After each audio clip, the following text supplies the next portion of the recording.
This is video 552, and the goal of this video is to solve trigonometric equations in quadratic form. So quadratic form means that something is squared, and one of the functions will be squared. It's not about x being squared. Remember, our first goal is to solve for the sine or the cosine or the trigonometric function, and then we do the inverse towards the end of our process. So it's going to take some factoring here, and we'll use our generic rectangles to help. So we see that this is a quadratic form because it's cosine squared. And so in order to solve this, we solve it very similar to what we do with a quadratic. We use the zero product property. What remember about the zero product property is your first step is to get it equal to 0, and you see that that's already done here. Because if we have, here's just a reminder, if we have the following, so it's like 2x squared plus x minus 1 equals 0. The way we solve that is we factor, and we set each of the factors equal to 0. And that's where that generic rectangle comes in. So we're going to factor this function, this equation, in order to solve for when it is 0. So we're going to use our generic rectangle. And we're going to use, understand that this is our squared term, this is our x term, non-squared, and this is our constant -1. So we'll put our proper things in the corners, so this will be 2 cosine squared of x. And across from that will be -1. Now we set up our diamond problem. And our diamond problem has the cosine x in here. And we're looking for it to multiply to -2 cosine squared. Now some of you may look at this and go, huh? What am I supposed to do? So I'm going to relate this back to what you've done before. And you can choose either method. So this is the method that's just straightforward. But if this is perplexing to you, let me show you another way. So let's start with what I wrote up at the top here, the 2x squared plus x minus 1. All I did here was replace all the cosine x's with x. Now the one up here that this arrow is pointing to is actually much easier for most of you to factor. So let's factor that using our box and our diamond problem. 2x squared goes in that corner, -1 and goes in the other. Move some of this out of the way for you to see better. The x goes in the bottom of the diamond problem, and -2x squared goes in the top because that's what I get when I multiply. Now this is much easier for most of you to look at and say that you feel comfortable doing this. It multiplies to -2x squared and adds to 1x. Well, the only way to multiply to 2 is 2 and 1. It's -2, one of them is negative, has to be the 1 because I want to add to positive 1x. So these corners are going to be 2x and -1x. Now we'll fill in the outside of our diamond problem of our box here. Let's see, the 2 will go here because the 2x over here, and then 1x. Down here it's going to be 1 because that's the way I get 2x on the inside, and then up here -1. I check my final -1, make sure it works, and sure enough it does. So my factored form is 2x minus 1 times x plus 1 equals 0 because of my 0 up here in my original problem. Now, I can continue on this path, and I will do that because I think this method will work for most of you. In fact, this will work for all of you. Some of you will be able to do the side that's in red over there, but let's focus on finishing this. So going back to what you know about quadratics, we are going to solve this by splitting it up, because if the product is 0, then one of these has to be 0. So this has to be 0, or x plus 1 has to be 0. So I do 2 more steps here in some of these to solve. I'm going to solve for x. I'm going to get 1/2. I'm not going to bore you with that. I'm going to solve for x, and this time I'm going to get -1. So at this point, you're done with this problem in blue. But remember what we did at the beginning. At the beginning, we took all these cosine x's, and we replaced cosine x's with x. So it's kind of like cosine x equals x. Kind of weird because there's both x's there, but we'll make it work. So cosine x equals x. So what I need to do is go back and undo that. Pardon me. We're going to take this x out, and we're going to replace it with cosine x again. We'll do the same thing over here. Cosine x equals -1. So now I'm back to my trigonometric function. and I have my last couple steps to solve. So these functions are very similar to what you've already done, but we have those extra steps at the end to find the missing angle, because we found that the cosine has to equal 1/2 or -1, but we need to find the cosine that has that angle. So now is where we start to take the inverse and where we start to be careful, because our goal is to include all values that work for this angle between 0 and 2 pi. So at this point I'm going to ask the question, I'm going to take the inverse of both sides, and I'm going to ask the question x, the angle x is equal to the angle whose cosine is 1/2. And this is where I start to look at my unit circle and I find the angle who has a cosine of 1/2. And I see that the angle is 60 degrees or pi over 3. Now we do have to find our second angle, and our second angle is on our unit circle again. And so the second angle that I have that has a cosine of 1/2 is the angle that's right below that, which is -pi over 3, or I guess I should keep it in the range, so that would be 5 pi over 3. So x equals pi over 3, 5 pi over 3, and then I have two more answers according to this side over here. I have potentially two more answers, excuse me. Angle whose cosine is -1. So doing the same thing, I'm going to ask angle whose cosine is -1. And looking to my unit circle, I see that that's 180 degrees or pi. So that's my third final answer. These are the three solutions to this quadratic trigonometric function equation. So that is, I think, the best method for all of you.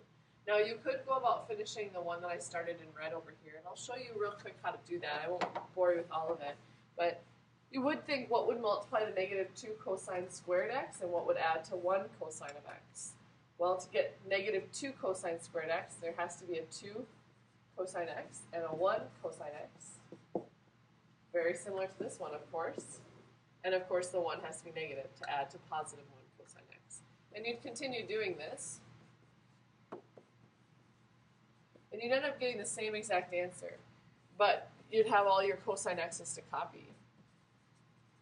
So honestly, it might even be, I would say it might be more wise to do it the way in blue, because there's less to write every time. You'd save a lot of energy. But you'd end up getting the same thing. You'd end up getting 2 cosine x minus 1 and cosine x plus 1. And then you'd solve these, and you'd end up getting to this point in green, just like we did on the right-hand side, and you get the same solutions. So depending on which one's more confusing to you, pick your method. But I assume that many of you will choose the method that was in blue there, because I think it just fits with everything you've already done, and it just makes more sense to many of you. Let's take a look at another example. So we're solving the equation. Now we have tangents and sines. So when we have tangents and sines, we have to think carefully about what to do, because we don't want tangents and sines. We want just one x in the end. We can't solve when there's multiple x's everywhere. But we're going to look at factoring as an option. Okay, so this is a quadratic only because there's a sine squared, but it's not all sines, so it's a little different than the previous example. So I'm going to start by getting this equal to 0 because I'm seeing a common factor. So I'm going to start by subtracting 3 tangents of x from both sides.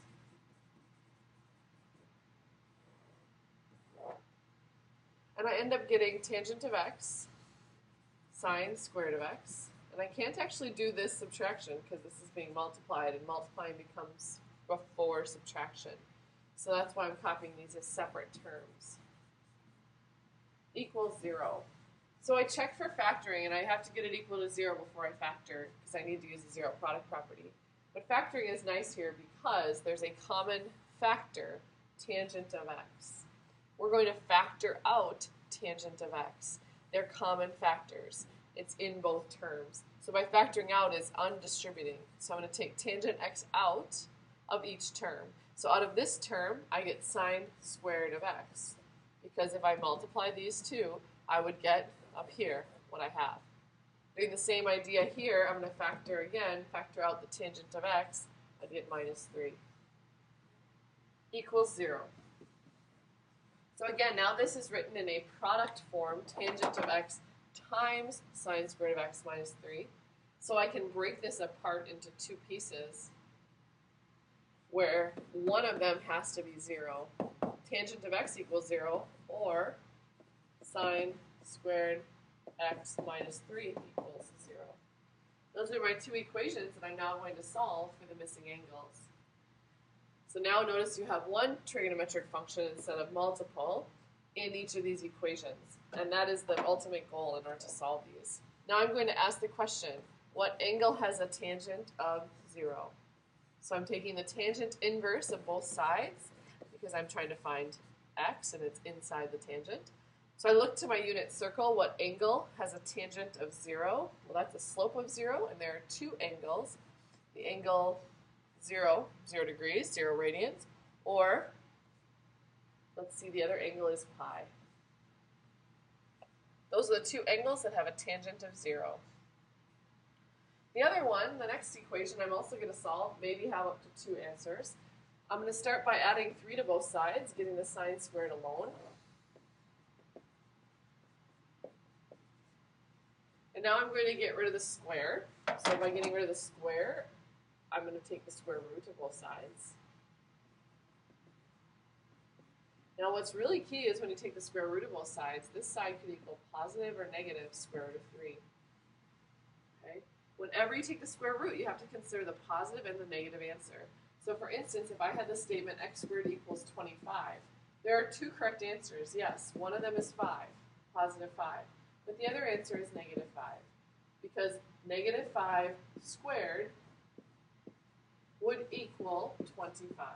So you have to consider both the positive and negative solutions, and that's a common mistake at this point. So please make sure when you take the square root, you consider both options. Now let's take a look at where we're at. We're at the final step where we're asking what's the angle. We're looking for x. So we're looking for the angle whose sine is square root of 3 or negative square root of 3. Angle whose sine is square root of 3 or negative square root of 3. Plus or minus square root of 3. So there's going to be, of course, two answers. We're looking for when is it positive square root of 3, when is it negative square root of 3. Well, you look to your unit circle and you notice that it's not on there. There's no square root of 3. There's square root of 3 over 2. But there is no square root of 3. So in this case, check your calculator. Angle whose sine is square root of 3. And I get an error. Think about why that is. Is there an angle who has a sine of square root of 3? There is not such an angle, because the square root of 3 is 1.68. I'm sorry, 1.73. 1.73, and that's more than 1. And sine can never be more than 1. So this angle does not exist. And what that simply means is that this can never be 0. That no matter what I plug in for x, it'll always be something that's not 0. So therefore, there's no way to make this 0, and these are the only two solutions to this equation. And that happens. Sometimes it can never be 0. It's kind of like when quadratics have imaginary roots. This is sort of an imaginary 0, in the same way that you have imaginary roots with quadratics. They don't exist. They're imaginary. So the two solutions we have here are 0 and pi, and that is all. So hopefully this gives you a couple more strategies. We'll be practicing these in class tomorrow, but give these two checkpoints a try. So these two checkpoints, we'll make it so you can see all the choices here. Solve the equation for all solutions. So try and list all the solutions for the first equation. Do your best to factor that and find the solutions for those problems. The multiple choice question is, I don't want you to get perplexed by the 2x. Maybe you start with changing that to y in order to do work with this equation. But this is, again, similar factoring problem. So change that to y, or the whole thing to y, and try to work with that. But do your best to answer these two questions, and then we'll go over them in class.